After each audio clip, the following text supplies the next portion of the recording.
প্রিয় দর্শক, গ্রুপ ডিতে আজ যা ঘটেছে তা যেন সিনেমার চেয়েও নাটকীয়। আফগানিস্তান পুরোপুরি কানাডার হয়ে চিয়ার করছিল, কিন্তু সব স্বপ্ন এক মুহূর্তেই ভেঙে চুরমার। নিউজিল্যান্ডের এক জয়েই শেষ আফগানিস্তানের বিশ্বকাপ মিশন। হ্যাঁ দর্শক, ম্যাচটা ছিল নিউজিল্যান্ড বনাম কানাডা। আফগানিস্তানের আশা ছিল কানাডা যদি জিতে যায় তাহলে সুপার 8-এর রাস্তা খুলে যেতে পারে, কিন্তু বাস্তবতা ছিল একদম উল্টো। প্রথমে ব্যাটিং করে কানাডা দারুণ শুরু করে, নির্ধারিত 20 ওভারে 4 উইকেট হারিয়ে তুলে 173 রান।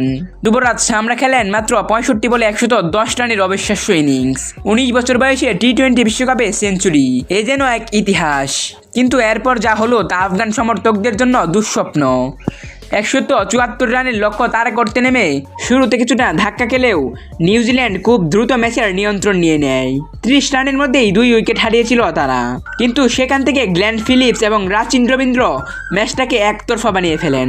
গ্লেন ফিলিপস অপরাজিত 36 বলে 76 রানে, রাচিন রবীন্দ্র 39 বলে 59 রান করে দলকে জিতিয়েই মাঠ ছাড়েন। 15 ওভারের মধ্যেই ম্যাচ শেষ, 8 উইকেটের বিশাল জয়। এই জয়ের মাধ্যমে গ্রুপ ডি থেকে সুপার 8-এ উঠে গেল দক্ষিণ আফ্রিকা এবং নিউজিল্যান্ড, আর বাদ পড়ল আফগানিস্তান, কানাডা ও সংযুক্ত আরব আমিরাত।